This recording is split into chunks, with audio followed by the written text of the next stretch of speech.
Good evening, everyone. It's December 2, 2012. I'm Rene and tonight I'm talking to Seth Weintraub of 9to5Mac about crazy Apple rumors, Apple versus Google, iTunes 11, and the future of iOS devices. This is the iMore Show. Joining me tonight is the publisher and editorial director of the 9to5 empire, which includes 9to5Mac, 9to5 Google, and 9to5 Toys. Mr. Seth Weintraub. Seth, how are you? I'm good. I noticed there's no 9to5 BlackBerry or 9to5 Windows in that. Is that an omission? Is that a slight? Or is that a recognition of market factors? I think we need 5% market share. We'll think about it. So we have your official word that if they ever break beyond a rounding error, you might look into their websites. Might. Okay. Hope Windows just isn't that much fun, and BlackBerry doesn't seem like it's going to be around next year. So. Well, to your credit, you never did 9to5 WebOS either, so you keeping yourself pretty clean. Yeah, well, at that time we were just Mac, so, trying to keep the big guys. That's interesting because you have an IT background, and then you started a website about using, I think 9to5Mac was originally business-focused, which is not the most obvious sort of Apple website to start. No, it's not. And at the time, there were only a couple, like AFP 548 and what was some of the other ones? There were a couple like how to connect an open directory to an active directory type of websites, but really there was not much out there. And since I was doing that all day, I thought that would be something interesting to write about. And then I had a couple friends at Apple. They sent me some iPod Nanos and some aluminum iMac pictures, and then all of a sudden I'm a rumor site. Yeah, I think that's the first time I saw 9to5Mac is when you had the fatty Nano pictures up. Yeah, that was fun. So I got those pictures. I manipulated them in Photoshop to kind of hide some telltale things about where I got them.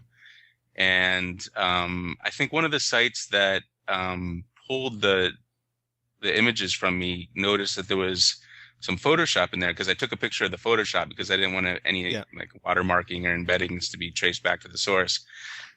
So everybody was like, "Oh, it's a Photoshop. It's all BS." Whatever. Apple would never do that. Right. And it was funny because I was like, "Oh, okay, that's funny." And then every site had, like this is BS, but here it is. And then all of a sudden they would have to say, "Oh, update. Our lawyers told us we have to take this off of our site because Apple called." So that was entertaining. Do you miss those days when Apple lawyers would call and verify rumors by demanding takedowns? We still talk to Apple lawyers more than we'd like, but they don't take stuff down anymore, which is kind of nice, I guess. It would be a verification, I guess, if an Apple lawyer tells you to take something down, you found something good. What's your take on the amount? It's not every product, but for example, the iPhone 5, the stuff for that was leaking for weeks and weeks in advance. Is it just too big a business for Apple to keep locked in a little room in Cupertino anymore? Yeah, I think, I don't know about new products, but products that are in their fourth and fifth iteration, I don't think they hide quite as well. And, the iPhone 5, I think all in one day, one of our suppliers came. It was an iPhone repair shop. I think iFixYourEye handed us what it turned out to be the iPhone 5 part. It was kind of, a blurry cam shot or whatever. And then within a couple hours, Mark found from another supplier, like basically as good a shot as you'll see today of the white and the black iPhone. So like within, I don't know, that was like 3 or 4 months ahead of launch. We had pretty much the look and feel of the iPhone. So I think that's kind of almost unprecedented, except obviously the Gizmodo, Yeah, they didn't leave it in a bar, but you managed to see it anyway. Right. That was a lot better for us because we didn't have to deal with police knocking down our doors. Yeah, but I mean, it is interesting. I mean, in some ways, Apple almost, there's a cause and effect because they don't release. They're not like Microsoft or other companies where they get up on stage 9 months ahead of time and say, this is what's coming out, or at least Microsoft, back in their heyday. And there's a lot of money in the accessory business and a lot of people who really want to know what the new phone will be like so they can get cases ready, accessories ready. So they have an interest in sort of liberating this information from very nearby, maybe friendly sources. Well, yeah, it's interesting because the case manufacturers have a big monetary interest in getting these things out. Um, one manufacturer, I can't remember the name. It's right here. Uh, Gumdrop actually sent us a case the day before the iPads came out. Like, and it fits perfectly. Yeah. So this is the iPad mini case, but like for them, having a case on launch day is huge because millions of people are buying these things and they want cases at the same time. And the people who wait, they're losing a lot of money. So it's like, it's not just news reporting and having the first story and getting page views and whatever. It's actually monetary. Yeah, and that's interesting. And it also kind of shows you Apple's value chain because the iPad mini didn't leak as much as the iPhone. And the iPod Touch kind of leaked, but there's still not a lot of cases available for it. And there certainly wasn't the frenzy with the iPod Nano or the iPod Touch that there was with something like the iPhone. Yeah, I mean, the iPhone, just sales wise, is like, I think it's the biggest consumer electronics device in the history of the world. It's, they sell they're probably going to sell 50 million this quarter or something. But, the iPad mini, people weren't really sure if what we were seeing was the real thing. We got, I think, Zugyu came up with something pretty early, and a couple other sites showed us some stuff, and we were like, that doesn't look like it. And we sometimes we post stuff saying, we're handed the stuff. They tell us this is the new iPad mini. We don't know. So this is what we have. And some people were like, well, that's crappy reporting, but like it turned out that all that stuff was the real thing, and there's no point in hiding it because it looks kind of legit. We just don't know. Well, that's when I think that's when the experience of the site and the people who run the site comes into play, because you probably get as many, if not way more, loony tips every day than we do. And a lot of them are obviously bogus, and no one ever, well, some people still run them, but most of us don't run those. And we sort of build up a filter of what's less likely and more likely. And when it's on that edge, you kind of let people see it without, rah-rah endorsing it. Right. I mean, there's a whole, I mean, sometimes there's an entertainment value to it. Like some of it's so outrageous that it's not like funny or entertaining. So sometimes we'll talk about that. And sometimes people do mock-ups that, they're not trying to pretend like these are the next real iPhones or whatever. They're just like, this is our interpretation, or this is what we like to see. And sometimes those are cool to post too, just because those are entertaining, but we don't try to play them off as like, supply chain sources telling us that these are the next parts. And, and sometimes the commenters, they don't really read the story. Yes. It's hard. They never read the story, Seth. But it's, the first comment is always like fake. Yeah. And we're like, this is a mock-up that was done by an artist. And then slow news day, question mark. Right, exactly. So a lot of people are entertained by that stuff, and we are too. So sometimes we'll put that stuff up, and we don't try to hide the fact that we don't think it's real, and we don't, we think it's cool to look at, or what if Apple did do something like this? So that's how it goes. Yeah, sometimes I find it sometimes it's a big judgment call. Like there's some rumors that I think are actually damaging if you release them and they have a low credibility anyway. And I know some sites will run them and other people think, well, if they run them, you've got to smash that rumor so people don't believe that it's real. And those are the hardest ones for me to try to figure out, because I don't want to give attention to people who are trying to get negative attention, but I don't want to contribute by not standing up and saying, this is bogus at the same time. Right. And then, what if that guy is right? And this is the first time out of 20 times. That kind of brings me to analysts. Like, I don't know why in the world, it makes no sense to me why people listen to analysts, because they work for banks, they have clients that pay them. So when you hear something from an analyst, the bank has probably bet on it 2 days ago. Yes. On that same quote that you're just hearing now. And then their clients probably bet on that 1 day ago.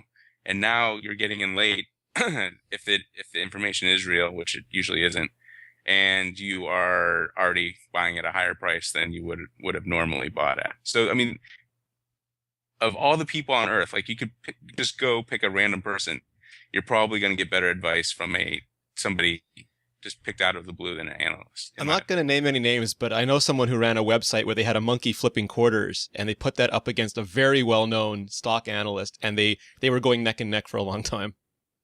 Yeah, but what's his name? loudmouth guy on Yes. CNBC. Yes. He's more entertaining, I guess, right? Than the monkey. I don't know. Well, they're probably very yeah. But yeah, sometimes you even get the feeling that the analyst reads the blog, writes the report, and then some other blog quotes the report. Yeah. Oh, that happens all the time. And sometimes it even comes full circle, where the blog will quote the analyst that quoted the blog, or from the blog. I've seen it happen. I will almost never reference an analyst in an article just because I get their interests do not align with my interest or the reader's interest. Their goal is making money for their clients, and Right. what they have to say is not trying to gather news or report news. They're trying to make money for their clients. So I have no way of vetting the accuracy of that. Right.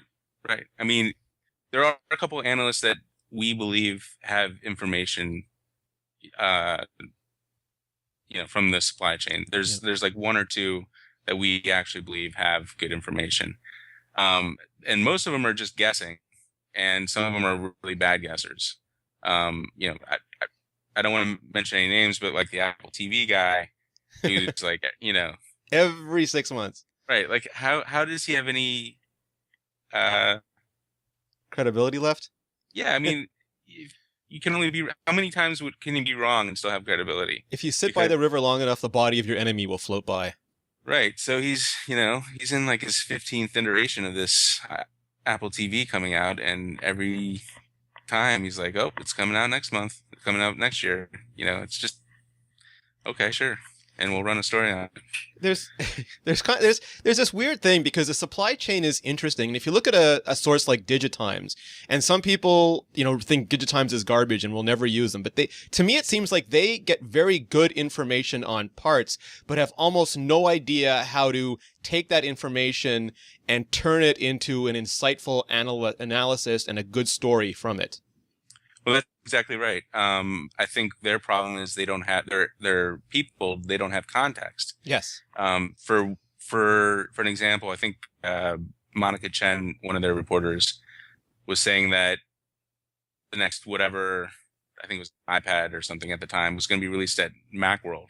Yeah. And this was like last year. And Apple has pulled out of Macworld like a long time ago. Yeah.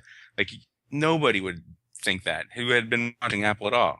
And they, you run that and you're going to, and like we're reading that and we're like, okay, like even if this information was right, that they did have something, putting that in there just ruins it. Yeah, the guesswork on top of it destroys the story. Exactly. So, we kind of pick through the digital item stuff and look for nuggets of reality in a sea of guesswork and translation. That's another issue. Do you think that we're done with the era of being surprised by Apple? Like the 2007 Macworld, Steve Jobs comes up on stage and pulls the iPhone out of his pocket, or the next year when he pulls a MacBook Air out of an envelope. I mean, certain people knew certain things about them, but the mainstream public in general didn't have access to all the pictures, images, stories ahead of time they have now. Could there still be a little tiny room in Cupertino where new products won't leak from?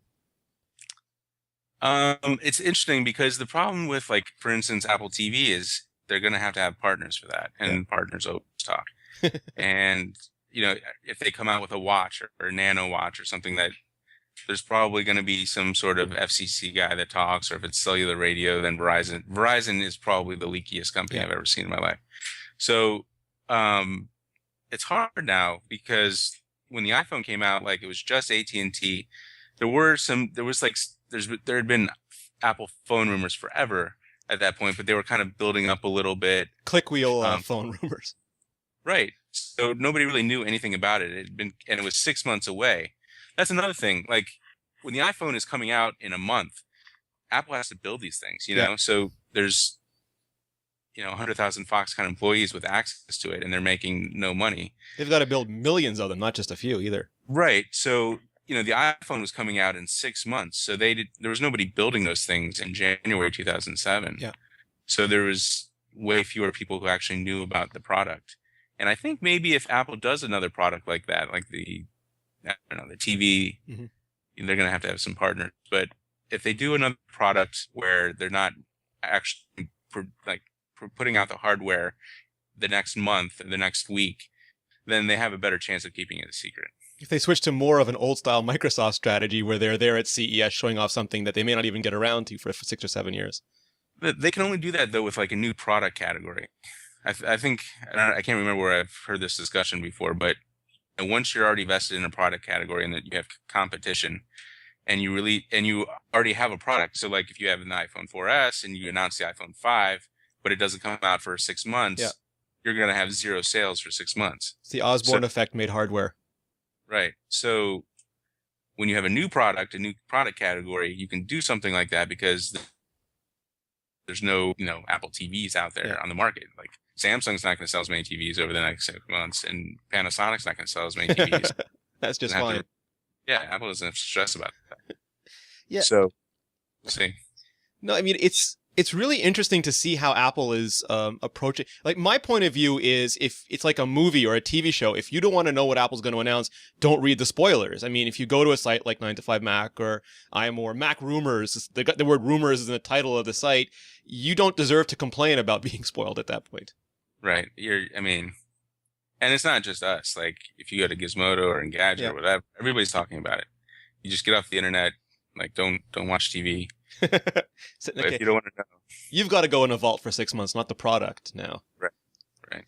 Yeah, it is very mainstream. I mean, when a few years ago we would cover a lot, like I remember 9to5Mac, iMore, a few other sites would cover, like a new firmware would come out, and then over the years, suddenly that's on the front of Engadget, that's on the front of Wired. It's this little niche product that we've been covering for years is suddenly the most interesting thing for every mainstream site that even has a technology column.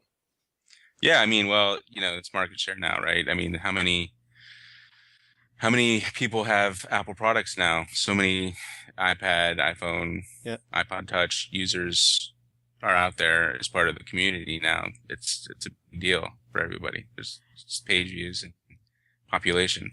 So how do you deal with, because you also have 9to5 Google, and it's an interesting dynamic. I mean, we have Android Central, but they're all basically run by different people. They're run almost like completely separate sites. You kind of run 9to5Mac, 9to5 Google. I've seen on the Twitters that your hand knows the gentle caress of Android devices from time to time. How do you look at these two companies now, where Google's leading in certain metrics, Apple is still leading in other metrics, and you don't hear much from any other company, like we mentioned at the beginning of the show? Well, it's, back when I started blogging in like 2006 and 7, I guess, Google and Apple were very happy together. And, I was covering Apple and I was covering Google at the same time for Computer World and eventually Fortune. And Apple and Google were kind of hand in hand. The new iPhone had Google Maps, it had Google Search, it had YouTube. It just, they were kind of like one and the same for a while there. And, they were sharing HR stuff and all that stuff and board members. But so I never really I was always kind of like, I love to cover Google, I love to cover Apple. And I never really, when Apple and Google started, fighting. When the parents started fighting.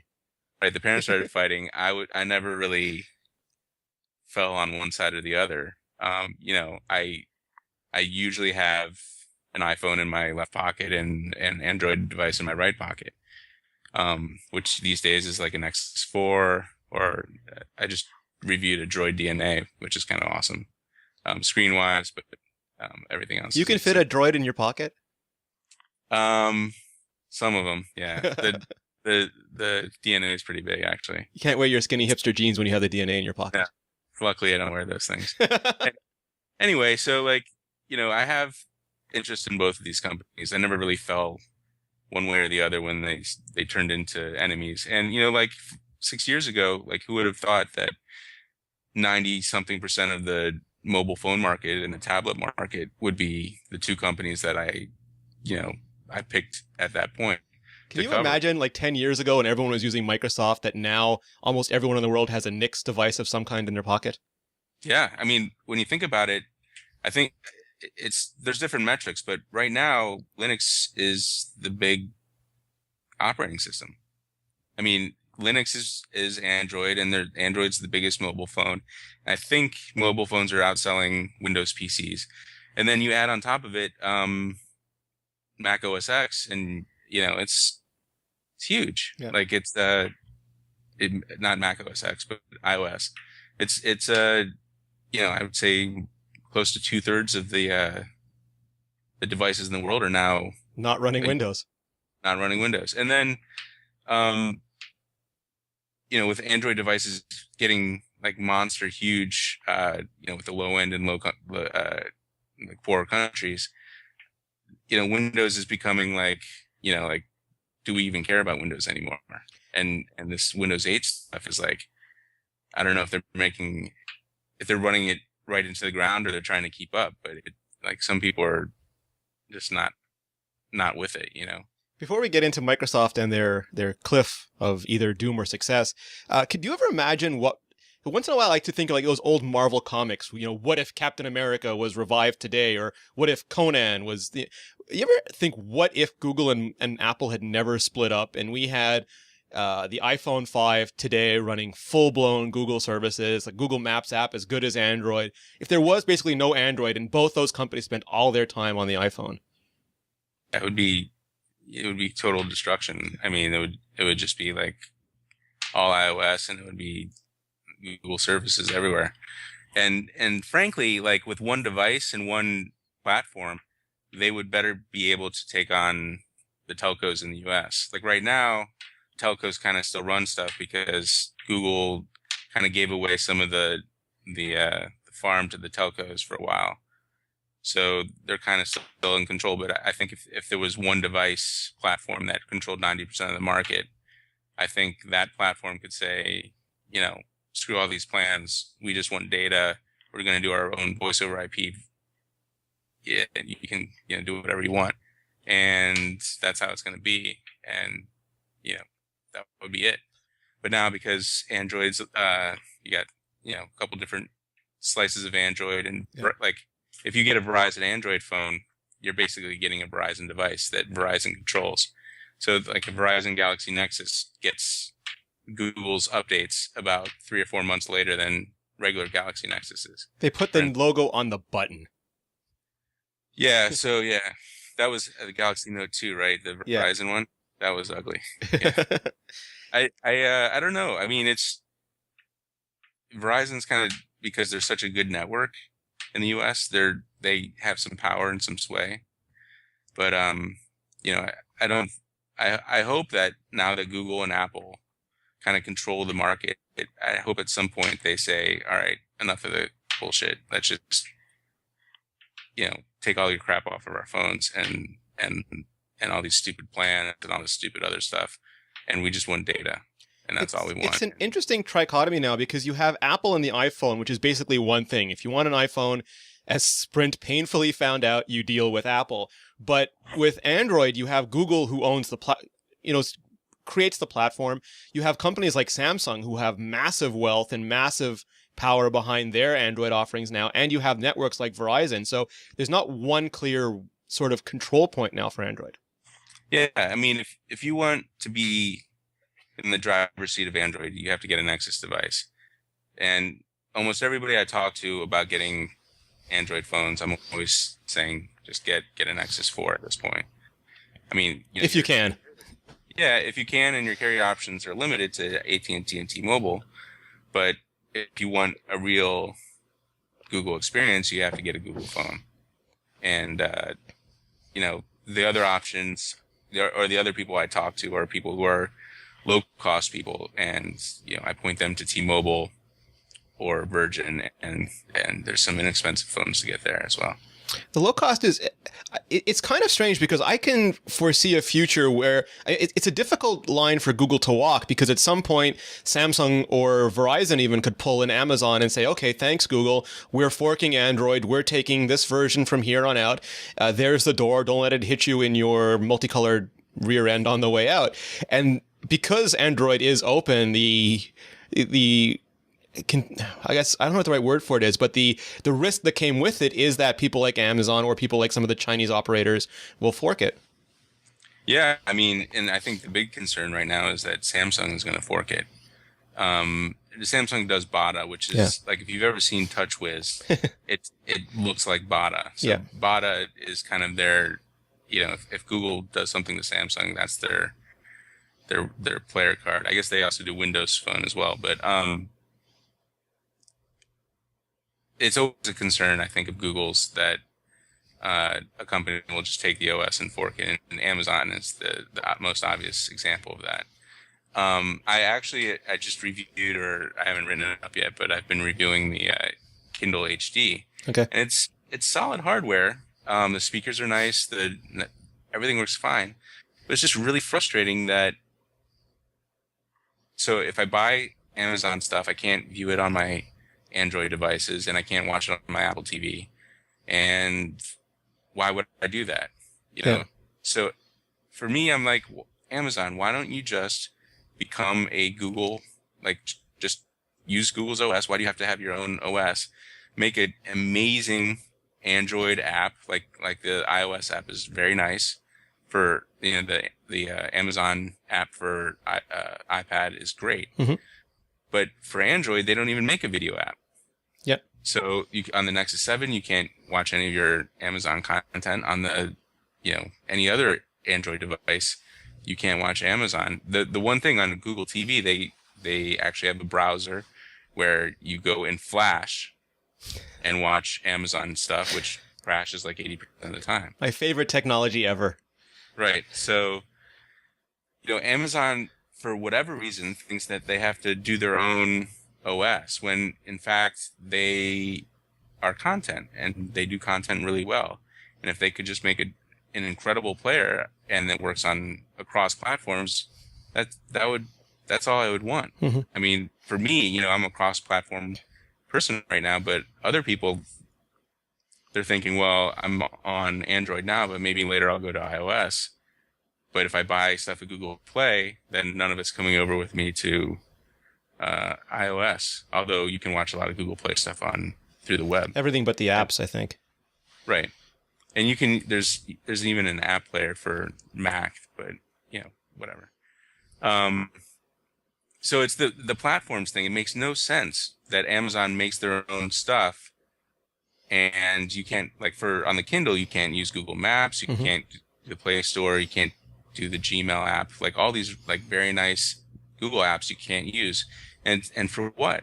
What does Amazon get out of that? Their OS isn't any better than Android 4.1 or 4.2. It's, it's probably a little bit worse. And it limits their markets because they will only sell it in countries where they can use the store to make back some money that they subsidize with the device. So I can't even buy one in Canada because there's no Amazon stores here. There's only Amazon stores for digital content in 5-6 countries. So you can only sell the Kindle in 5-6 countries. It's incredibly limiting. Yes. So I mean, what's the business sense in actually building your own OS on top of Android? It makes no sense to me. So I don't know. The whole mobile ecosystem thing to me is kind of confusing right now. Yeah, it's there's all these different kinds. It reminds me a little bit about Adobe and Flash, where they didn't want. They wanted people to be able to use cross compilers because they wanted your app to run everywhere. But what they really wanted was everyone to be locked inside their content creators that would later get cross-compiled. And I get the same sense with some of these companies is that they'd like their stuff to run everywhere, but they'd like you to somehow be trapped into their stuff when they do it. Right. Well, yeah, there's the business folks who are lock them in, and then there's the content folks who are well, we want to sell this stuff everywhere. And there's no iTunes app for Android. Right. They made it for Windows, but there's no iTunes app for Android. Right, but is there an iTunes for Windows 8? I don't. Windows 8 RT? No, I don't think there's anything for Windows 8 RT yet. Right, there's nothing. But is Apple going to make an upgrade for all the Windows people that upgrade to Windows 8? Are they going to get a glass of water in hell? Is that the right? as someone said. I don't know that Apple will do that. I don't know that Apple will make an app for Windows 8 that does iTunes and stuff. Since we segued so nicely, Apple did release finally at the last minute, actually a month delayed, but the last minute for the secondary deadline, iTunes 11. Have you had a chance to play with it, Seth? Yeah, I have. It is an improvement. There's still some rough edges. We get, I don't know, maybe a tip every 10 minutes on somebody that doesn't like something about it. But there were some back end issues the first couple of days that were producing some errors. But overall, it's nice. It's kind of what we were expecting. I've kind of gone away over the last couple of years away from iTunes for my music. I'm a Spotify listener. I have also a disc station. I don't know if you're familiar with that, but it's a NAS that has apps. So I just dump all my music on the NAS, and everywhere I go, I have all my music, you know. It was interesting because iTunes 11 looks like a makeover without a do-over. Like, it doesn't look like they got into the plumbing of the app, but they just sort of painted a nicer... I can't even say nicer. They painted a different coating on it. The visual design is very confusing. Like, there's a minimize button on the right, but when you want to maximize again, the button now is on the left. And they have these little contextual menus, but they're still right-click menus. It's a very transitional, kind of confusing app for me at this point. Yeah, I mean, change is hard. I mean, is iTunes going to be important from now on? With the iCloud and everything, it doesn't. I mean, iTunes for listening to music or is important. I know for a lot of people still, but like for syncing your devices, I kind of feel like that's going to be iCloud. It's going to be all iCloud in the next, maybe year or so. Like even cables right now, I'm kind of like, does it really even need to sync? All I really want from my cable is for it to be able to charge. I almost never use iTunes anymore. I use iCloud for everything. The only thing I use iTunes for, if I have to do a complete restore, or for some reason a developer won't use test flight or hockey or something, but I almost never plug my device into iTunes anymore. Right. And there's no, I mean, that's not going to change. It's only going to happen more. What actually frustrated me when I had a smaller SSD drive is I would have all these apps on my 64 gigabyte iPad that would just fill up the hard drive of my MacBook Air just because I had to sync them. It was killing me. So it's like that kind of thing that just it doesn't make sense anymore to have iTunes be a digital hub kind of app. Now for the music stuff, it's important for a lot of people to have like a great music player, and I think iTunes is still one of the better ones out there, if not the best. Yeah. It's still it's like a instead of a jack of all trades, it's sort of an app of all trades, because it still has all the syncing, the device management stuff, the music playing stuff, the iTunes store. It does so many different things, and none of them are as beautifully done as separate apps would do for each of them. But the amount of stuff they manage to cram in there, and then of course wrap up in whatever they have to for Windows and throw it over the fence, is interesting. And it's sort of like, like that old saying where you can say what you want about Windows, but it boots up on almost any computer you can put it on, mostly reliably. That's how I feel about iTunes, is that it does so much stuff and most of the time it works. Right. I agree with you. And, they have to keep it around for at least another, as a syncing app, they have to keep it around for at least another generation or two. Well, they still have iPod Nanos still aren't on iCloud. The classics still aren't. Yeah. The Shuffles. The classics, they're still selling those. I know. It's the MacBook. It's a Mac Pro of music players. Right. It's incredible. I was surprised. I hope eventually the Nanos, if they stay around, I hope that they do go iCloud, because setting up an iPod Touch is just so nice. You just log in and everything's good to go. But when I was reviewing the Nano, I had to get out these cables and I'd forgotten how to do it. And it was just embarrassing. Yeah, and the Shuffle as well. Yeah. I don't understand why the Nano hasn't gone. I figured it could have went two ways from the last generation.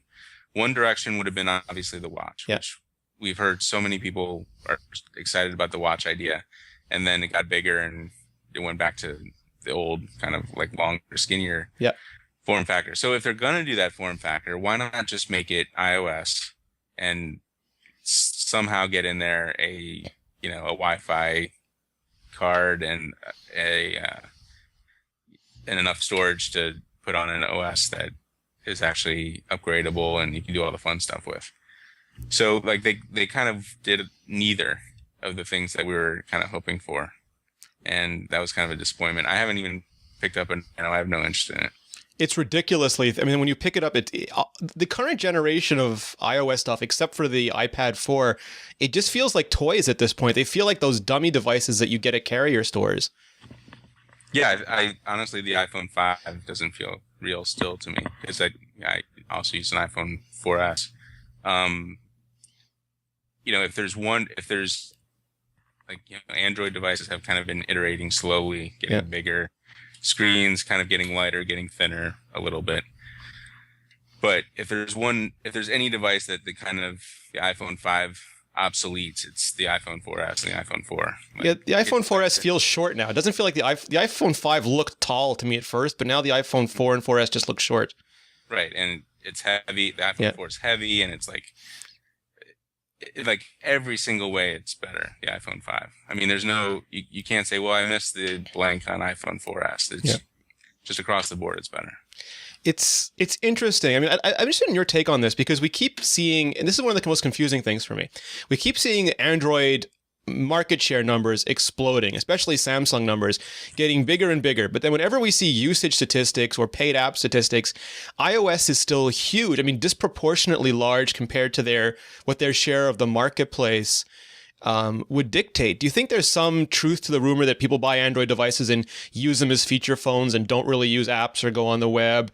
Or do you think the browsers are misreporting or the metrics might be off? I think it's probably a little bit of everything. I know, firsthand, I got my in-laws. I recommend my in-laws who were on feature phones. They didn't want to pay anything extra for their next phone, but they wanted more features, and you could actually they were on Verizon, I think, and you could get a like $100 Android phone on Virgin with a full unlimited data plan for the same price that they were paying on Verizon. So it's like, do that. And I know that they don't browse the web very much on there. I mean, they barely text. So, that's my experience. I know there's a lot of people who don't spend a lot of money on phones. They get really cheap data plans. They get really cheap phones. And, frankly, that's probably a big percentage of the Android population, especially in the US. Even my sister, she's had an iPhone. I usually give her my old iPhones, and she's had an iPhone for 3 years. And this is the first year she's ever actually gotten data. She just had a pay-as-you-go plan. She used it to talk on the phone, listen to music, and take pictures. And that was all she wanted in a phone. But did she browse the web when she was at home? On Wi-Fi, she would once in a while look things up. Yeah. So, I mean, I guess that kind of counts as part of the web numbers. But, I think the trend is there. Like, I definitely think iOS users are bigger web browsers in general. They just, those people who are willing to spend that much money on a device, or spend the money and get a very expensive plan to subsidize the expensive phone, are people that prioritize usage. Yeah. Yeah, and I think I mentioned this in a previous week, but I went to a charity event, and in previous years in Montreal, when I went to these events, it was half BlackBerry, half iPhone. This year I saw one BlackBerry, still half iPhone, but the rest were all Samsung Galaxy S3s. Not Android devices, but Samsung Galaxy S3s. And when I asked people why they got them, they all said big screen. And we know Apple went to 4 inches, but they didn't go much bigger than 4 inches. And the Droid DNA, I believe, is 5 inches. Mm-hmm. It's a nice screen, too. Yeah, it's an incredible screen, actually. And I wonder if that's almost like the way people buy television sets. They go into the warehouse. They go into the store. They look at what television looks great to them in the store, and then they bring it home. And I wonder if there's an advantage to people who are feature phone candy bar users going in and saying, "Well, I can get this for free. This is a huge screen, looks great. I'm getting this," and then take it home and still use it the way they did their phone before, but they can watch videos or something on the big screen. Yeah, I mean, people who go into phone stores to pick a phone are probably, they're outside of my scope of reference. But on paper, on paper, Android phones often look better because they're the fastest, the newest processor, maybe not right now at this very second, but like for most of the year, they'll have the fastest processors, the biggest screens, the highest pixel density. Yeah. I mean, the DNA is a 1080p display, and it's insane. 440 ppi. Yeah, that kind of technology just kind of blows me away. And actually, I was told off the record that that's an LG display. Nice. I know LG display LG's. No, wait, maybe it was a Sharp display. Anyway, whatever company that made the display also makes Android phones. So I was like, well, why don't they just save that display for themselves? But whatever. Yeah. If you go just on specs, though, Android phones often they look better. They have faster processors, bigger screens, whatever. And we saw this with Windows Phone too. I mean, sometimes they're offered at a way lower. I think the 920 was offered at half, maybe even less than half the price of an iPhone 5. It's $99, and they had a Black Friday for $50 or something. Yeah, with Windows phones, for me, I kind of played around with earlier ones. There's a couple problems. One is, like, when are they going to get serious? Like, every time they're like, okay, this is our Windows phone, and they release it, and then, they just orphaned it. Yeah. You know, so like everybody who's got a Windows phone now can upgrade to Windows 8. Like, that's got to be the most frustrating thing in the world. And then now that, okay, well, is this the real thing? Like, is Windows 8 going to be the real thing? Or maybe they're going to come out with Windows Blue. Right. We have a whole new idea. And like, sorry, the people we just, sold a 2-year plan to, but you guys aren't coming along with us.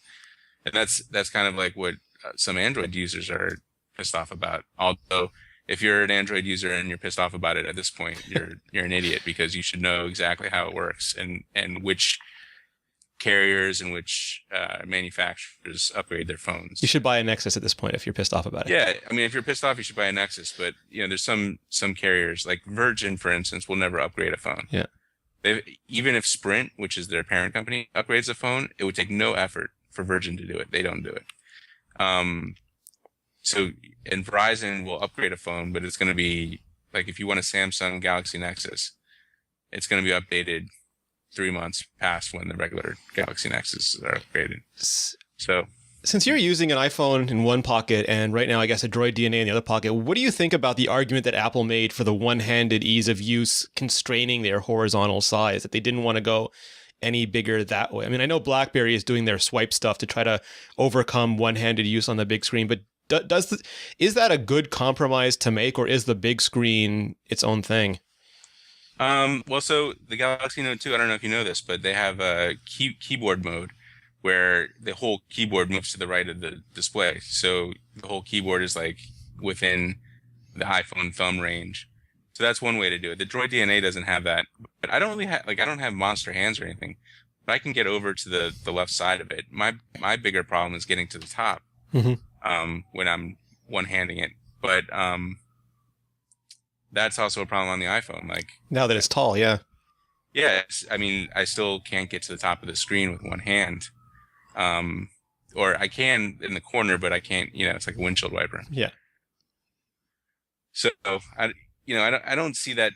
I hear that problem a lot. I don't personally have that problem with the one-handed typing on Android devices. It's not an issue for me. Do you think Apple will go to a bigger screen? They'll feel the market pressure of larger size devices, and they'll decide to go to Super Retina and make it a bigger size or something? I don't know. That's a good question. I don't think so this year. I think they'll do a 5S that's pretty similar to what we have now. After that, I don't know. It would be interesting to see it. I would probably guess that Apple stays at the same size for maybe 3 or 4 years, since they have those 3 or 4 years kind of already planned out. But I don't know. I don't think Apple originally intended to make a 7.9 inch iPad. In fact, I think we know from inside commentary that Eddie Q was using the Samsung device in his Ferrari. Yeah. And he was like, "Hey, this actually isn't so bad." And he convinced Steve Jobs to start the project on it. And Jobs obviously during that conference call had some nasty things to say about that exact same Samsung Galaxy Tab. I've tried Eddie's Galaxy Tab in his Ferrari, and I couldn't write anything. Right. I had to sandpaper down my fingers. I actually reviewed the 7-inch Galaxy Tab when it came out for Fortune, and I was a big fan of the form factor. But that was because I don't ever make phone calls. Yeah. So when I have a device that has data and a huge screen and I can put it in my jacket pocket, it's kind of like, wow, this is exactly what I would want in an iPad.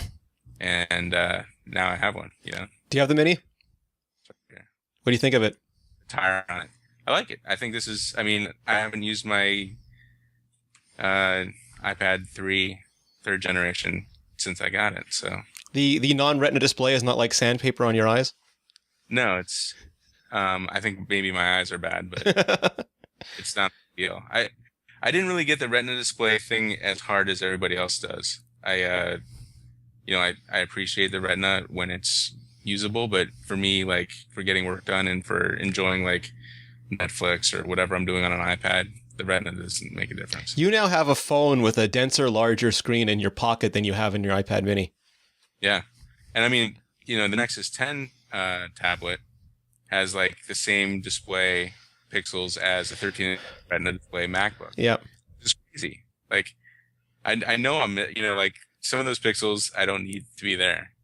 It's like my eyes are only gonna like gonna pick up. They're wasted pixels. Right, and it's that waste goes into the processor. That's the graphics stuff. That's the battery, like all that stuff. Like, just give me an iPad too. Yeah, it's interesting also that Apple keeps using kind of custom screen sizes where a lot of the other devices go for 1080p or, these pre-existing laptop size screens.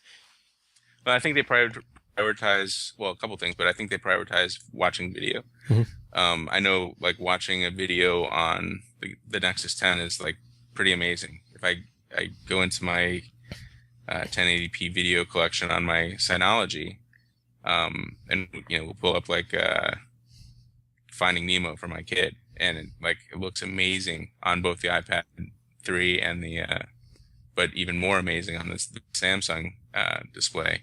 Although there's a lot of other problems with that product. For watching videos, it's like it doesn't get any better.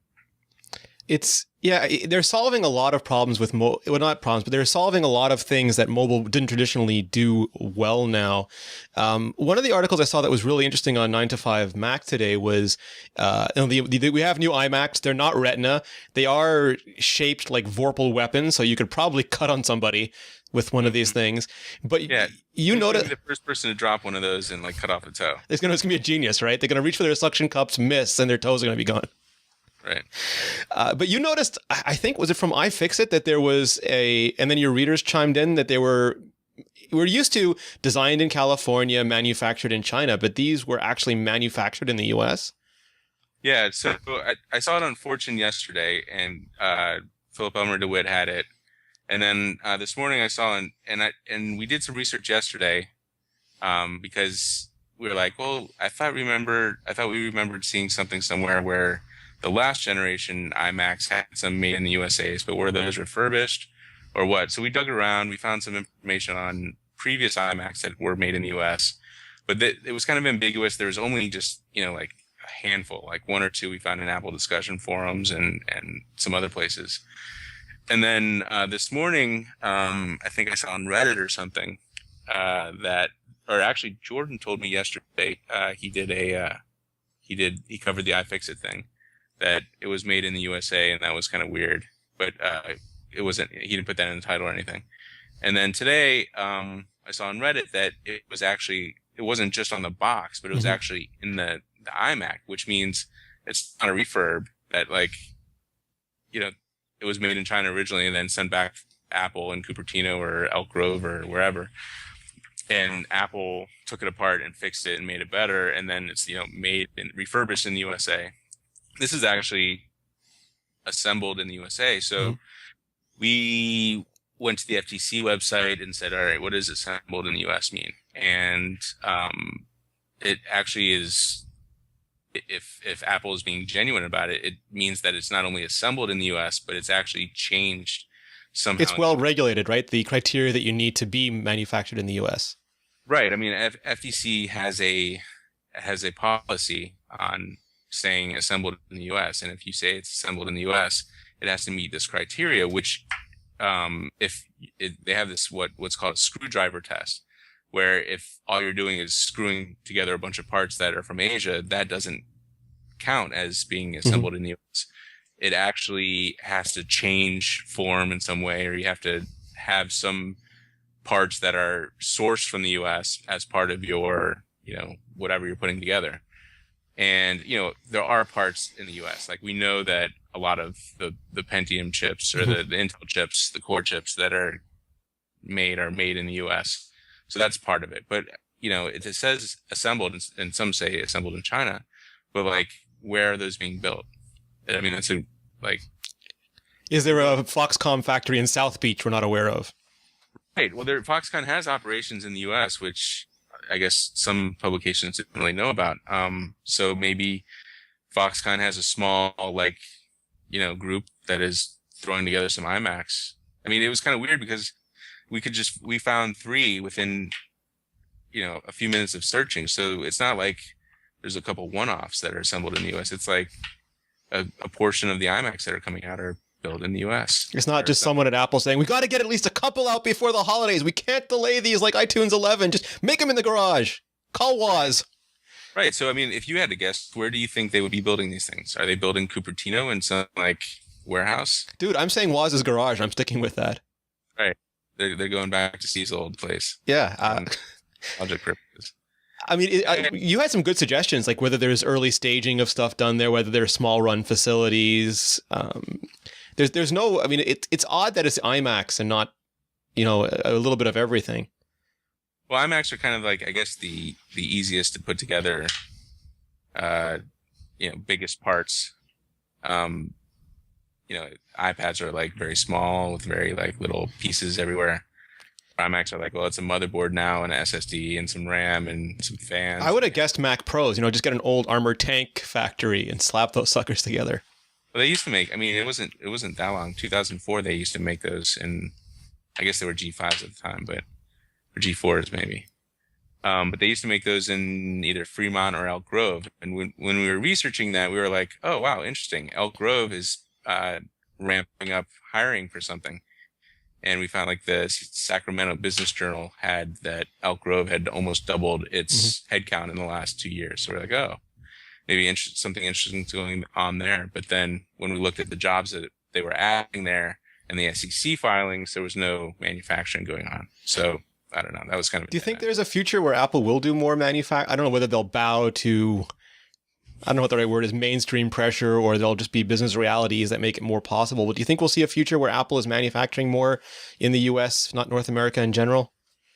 Well, I mean, Apple's a global company now. So, of course, we would like it to be built close to us, I guess, and help our local economy. But, that doesn't help the Germans out at all. That doesn't help, somebody in South Africa. They don't care if it's built in the US or China.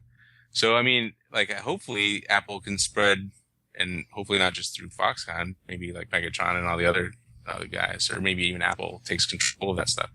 But hopefully things kind of spread out a little bit. I know. In the back of every Apple store, they'll make their own stuff.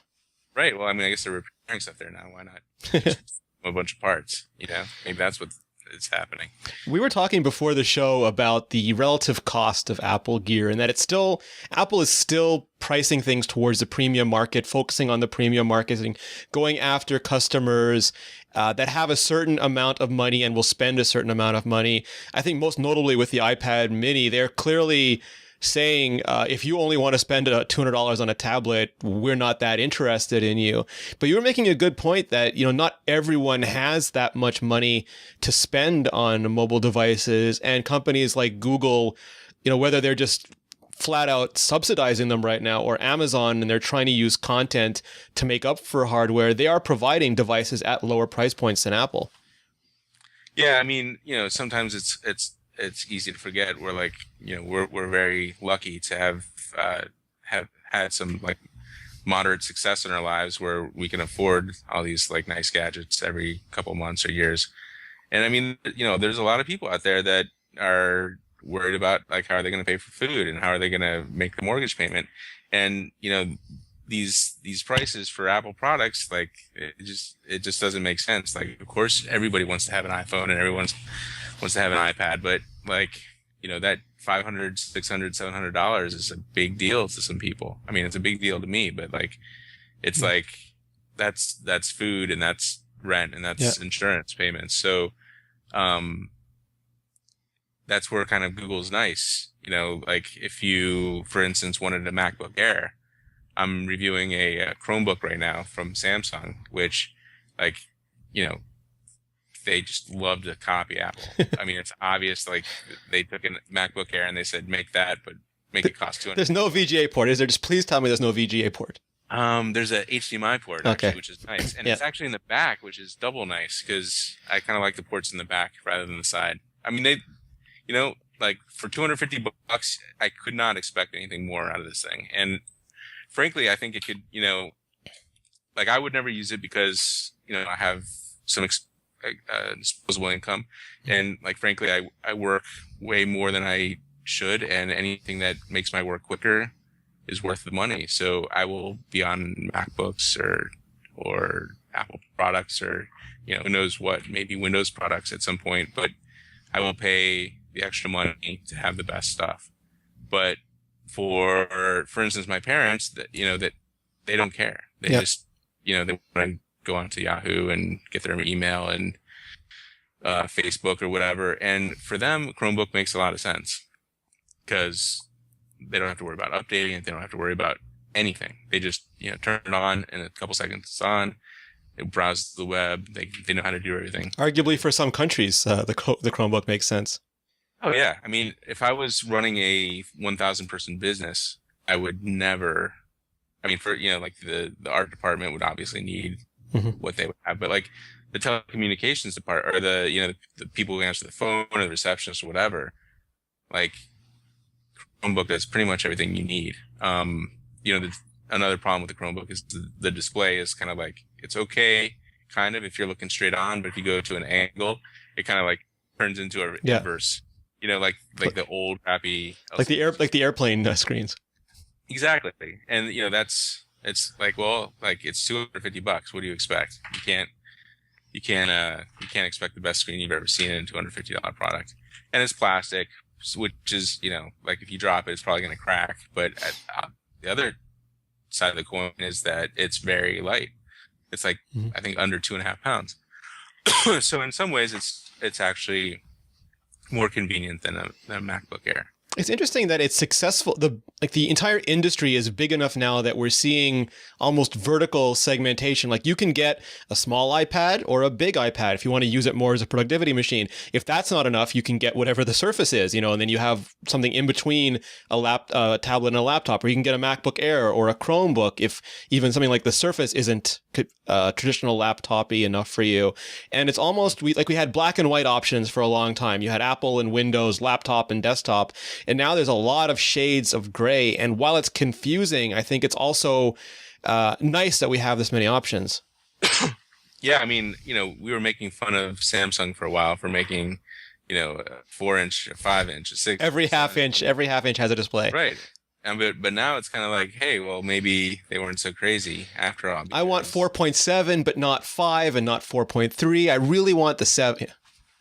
Right. Well, I mean, let's think about before the 7-inch came out. Like, if you wanted an Apple product, it was 3.5 inches. Yeah. And like, for some people, that's the perfect size. But for other people, like, 3.5 inches isn't the perfect size for everybody. But how do you scale that up? Yeah. And do you fragmentize and you just make every size, or do you pick certain sizes? Like, Philip Schiller was a little bit like, I don't know, I felt it was a little bit smug to say, that 7-inch size that Android's been doing this whole time is crap. This 7.9 inch, that's the size you want. The key is the 0.9. You really want that 0.9. Right. That 0.9 is all the difference in the world. And it's true. Like the slightly bigger thing is a lot different than the 7-inch, but Samsung has had a 7.9. And the aspect ratio, the 4:3 makes a bit of a difference compared to the 16:10. Right. There's a lot more actual square footage or pixels or whatever. And that is significant, but like to say that, that's the better size, like, I mean, one thing I don't like about this thing is you can't really pocket it, where I'm sure I have a 7-inch. I've seen people put those things in their back pocket. You just can't sit down ever. Yeah, but I mean, like, if you look at it, there's like an extra inch. Yeah. And that's some extra pocket space. You can put this in your back pocket if you have extremely large jeans, but No, the kind of jeans the kids wear, Seth. I've seen them. You know, they have their baseball cap sideways. They have a gold chain with a BlackBerry Playbook on it, and then they have these jeans that start halfway down their shorts, and there's an iPad Mini in both back pockets. Do they wear BlackBerry Playbooks on their gold chains again? Only the guys from Crackberry. Okay. You got to do something with them, Seth. You can't just leave them lying around. Right. It has to do something. The size thing is like, well, like Apple's picked some great sizes. Like, I really like the size of the iPad. I actually would like a bigger iPad. A maxi pad, an iPad Maxi, so to speak. Yeah, I would like, like a 14, 15 inch. Like, yeah, the size of like MacBook Pro. The mod book. If I could just rip off the MacBook Pro display and carry that around, that would be pretty cool. Apple has great sizes, but like it's not going to be perfect for everybody. Like, yeah, some people, they watch videos all the time. The Kindle might make more sense, even though that's kind of got a lot of bezel. What's your take on Windows 8? I mean, Microsoft was all about it's no compromises, but the more I've played with it, and I took a brief turn on the Surface, I find it the most compromised experience I've ever touched in my life. Honestly, I have no interest in it, and I have very little interest in it, and I've had to actually like, okay, I have to be able to talk about this, or I have to be able to compare it. So like, I actually checked it out. I think it was about 2 weeks ago or a week ago. And, it was very hard. It was like when you pick up a BlackBerry and you haven't used a BlackBerry in a long time, and you're like, okay, I want to do something. And you have to be like, okay. To figure out what all those buttons are on the front. Right. It didn't make sense in a lot of places. And, that's probably because I've been using iOS and Android so much that I know exactly how to navigate around those things. And Microsoft is kind of late to the game again, and they're like, there isn't any like, oh, I should buy a Surface because of this or because of this. There's no like, I need a Surface, and people say, well, it has Office, and I'm like, yeah, I don't even have Office on my Mac anymore. But it doesn't just have Office. If you're using like the Surface RT, you have to exit Windows RT. It's almost like the old days when you were at the DOS prompt and you wrote Win, and then you could quit Windows and go back to DOS. You've got to fall back to full-on Windows where you can only run the pre-installed. It's so quirky. And the version of Office isn't optimized for touch. So you're like going into Excel things and you're like hitting a button and like, you're trying to enter information in there, and it makes iTunes 11 look sane. Yeah, it makes iTunes, it makes messages. Ouch. Which is quite a step because that thing is insane. The last thing I sort of want to touch on with you is both Apple and Microsoft have gone through relatively surprising, relatively high level executive shakeups recently. Apple threw who knows how much money at Bob Mansfield to get him to stay, and showed Scott Forstall the door. Steven Sinofsky, who was, rumored to maybe be the next CEO after Microsoft's board wised up and fired Ballmer finally, was ejector seated like he was James Bond's passenger in the Aston Martin. These companies are no longer pointed where they were pointed. What do you think about the directions they're going now? Well, even though the situations are kind of similar in that the head of their mobile products are now gone, or the mobile OS products are now gone, I think they're probably for different reasons. And I know a lot more about the Forstall situation than I do about Sinofsky. So Forstall, I think he was kind of an asshole, and but for fairness, so was Steve Jobs, and he did fine at Apple. Absolutely, but being an asshole for the sake of being an asshole, and being an asshole because you're a genius and you have no patience for mere mortals, two different things. Who knows? Scott Forstall is obviously completely a very intelligent guy, very motivated, very he's demonstrated like what else can you say? He's ran iOS into. He created what we use on our devices today. Yeah, it's pretty impressive when you think about it, and like for him to get actually fired, it's like wow, like and I guess it's kind of a Tony Fadell kind of firing where he's not like pushed out the door. He's probably not showing up at Apple at all, but he's not like working for somebody else at some point. He's not the new CEO of Microsoft, right? So I guess it was a long time coming. Fedor obviously hated Forstall. Yeah. Well, he lost out, right? There was a big debate about whether iPhone was going to run the Linux, whatever that runs on the iPod, or it was going to run OS 10, and Forstall won that one. Right. Yeah, obviously won, and it turned out to be a pretty good OS. Yeah. I can't have the Linux would have worked, but it seems like iOS turned out pretty well. It's just hard to imagine like how bad things must have been. The stories of like where Mansfield and Ive would not show up to a meeting that Forstall was in unless Tim Cook was there.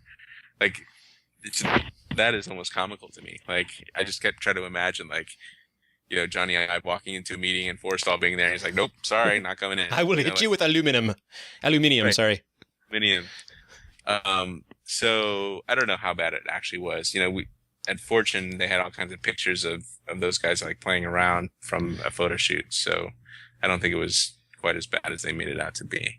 At the same time, absent Steve Jobs, when Steve Jobs was so powerful, he kind of drowns out any other annoyances in the company because his voice is so loud. But when he's no longer there, all the other voices might start sounding louder and maybe more annoying. Right. Yeah. So, maybe Craig Federici, maybe he was doing really well, and maybe Tim Cook thought he was a better person for the job of the iOS part, and then the other bits where the GUI stuff was Ive, and the cloud stuff was Eddie Q's domain. I don't know. Like a lot of people think they know what happened behind the scenes. It's probably not what we think. It's probably a bunch of factors, and maybe it was just that Tim Cook was like, I'm sick of this guy. I'm sick of this stuff. Well, it could also be that, Tim Cook isn't Steve Jobs, and Steve Jobs surrounded himself with people that complemented, that were similar to him in some ways and complemented him in other ways. And Tim Cook is going to need to build a team that supports him and enhances him in the same way. And that will ultimately be different people. Half the people from Steve Jobs were people he brought with him from Next. Tim Cook did not come from Next. He might be, his comfort zone might be with very different people. Right. Yeah, that's true. And the old saying, Tim Cook isn't a product person. Yeah. Like product people kind of want product people around them, and I think Tim Cook may be of a different mindset, and it's not necessarily a good thing. I hate to say it, but to me, it's almost like, like how Star Wars is finally taken away from George Lucas and given to Disney. And while we won't get the great movies that were Star Wars and Empire, we also won't get the prequel, like Episode 1. And I think Apple now, maybe we won't get the utter genius of Steve Jobs. We won't get like iPod Hi-Fi either. We'll have a much more normalized Apple.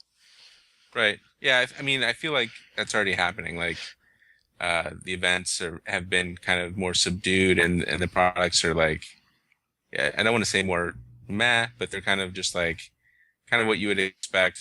They're getting the things done that you need them to get done. And you also don't have Steve Jobs pitching them anymore. He would get up on stage and tell you this wooden block was the most fantastic blow away boom wooden block you'd ever seen in your life, and damn it, you wanted to buy that for $100 right after the show. Yeah, I think maybe that people don't underestimate that characteristic of Jobs, because you would walk away from a Steve Jobs keynote and you'd just be like, this changes everything. Like a couple days later, you're like, wait a minute, these are iPod socks. Why is that changing everything? I had socks last week. Right. iPod socks. That doesn't make any sense now. But like when Steve Jobs was saying it to your face, you're like, okay. Why did no one ever think of iPod socks before? Right. So, that's a big loss, and that's not something they can put together. And like, it's hard for me. Like, Tim Cook is like not a good presenter. Like, I'm the kind of guy that when you go to a karaoke thing, I just cringe when I hear people I know singing. I have sung karaoke in front of you. I can attest to that. Yes. So I might have ran away. Yes. But so like when I see Tim Cook, and I don't think he's a very good presenter, it kind of makes me cringe a little bit. And, Forstall was actually probably the second best behind Jobs. Yeah. Presenting. Federici and Joswiak and Eddie Q, they're pretty good. They're pretty, they're like typical corporate pitchmen. Phil Schiller is probably a little bit better than everybody else, and I think he's improving. But yes, he was affable at first, and now he's good. Right, but it's not even the same game as Jobs.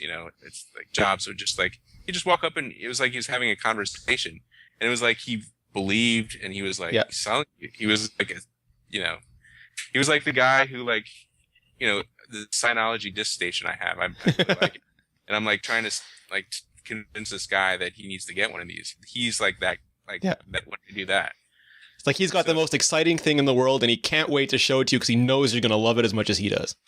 Right, and it's genuine. I think he really did believe that.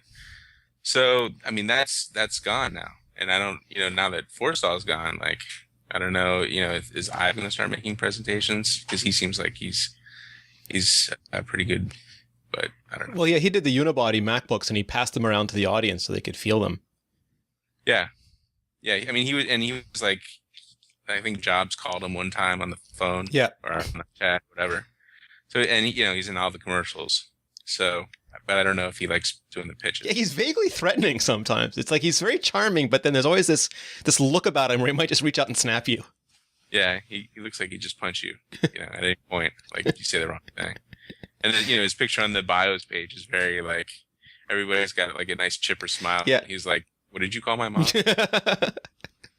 Well, it's interesting. I mean, it's going to be an exciting year.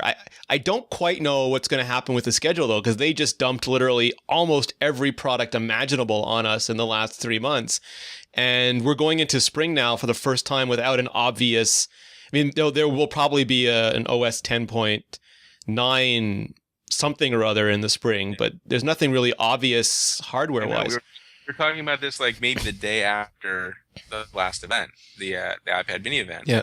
We're like, okay, so Apple just upgraded everything they've done, in a matter of months. Like basically since WWDC to the iPad mini event, every single product, not the Apple TV and a few other things, but the Apple TV was March even. I mean, they updated it this last year. Yeah, Apple TV was March. The Thunderbolt display has been a while, but I mean, for the most part, they upgraded just about everything they make, all their big products, in a matter of like 4 months. Yep. Every product. So what is the next, 8 months going to be like? It's going to be kind of rough for us bloggers to find stuff to talk about because it doesn't seem like there's anything in the pipeline. Yeah, I keep saying that. I keep waking up every morning and saying there's going to be nothing to write about. It's one phone, one company, but they always keep us busy. It's kind of so the comparison for like Google is, there's a new Android phone every day. I think it's like a couple days, and there's just like definitely updates and all these other things every couple days. It kind of feels like Android is a basketball game where you're going to score 100 points, and Apple is like a good soccer/football match where there's going to be one crazy amazing goal, and like the game itself, like where there's not actually a point scored, is actually pretty interesting to watch. Or it's like Baggio kicking the ball up over the net, right? Or Gaelic football, you kick the net or over the net, and also you get points for bouncing it or whatever. Well, I mean, absolutely everyone keep watching 9 to 5 Mac as we get into the new year, because if there is something, chances are Seth and Mark and the entire crew will pounce on it and deliver it up to you. If not in some, then definitely in parts until the sum is ready. Where can people find more of you, Seth? I'm on Twitter at LLSethJ. I am in Google Plus. It's my name plus me, Seth Weintraub, and I guess 9 to 5 toys as well. 9 to 5 Mac, 9 to 5 Google, 9 to 5. Is LLSethJ a callback to my childhood wrapper of enjoyment? It's funny because I was actually on AOL's BBC service way back in the 90s. Is it Ladies Love Seth J? Ladies Love Seth J, yeah. That was the funny thing at the time. And, it was my AIM handle for so long, and then I was like, all right, whatever. I'm just going to run with this thing forever. So I guess in the short-term future, you will be running a CBS action television show playing some sort of naval investigative officer. Yeah, that's the plan. Perfect. Seth, thank you very much for joining us. I had a blast. I had a blast too. Thanks.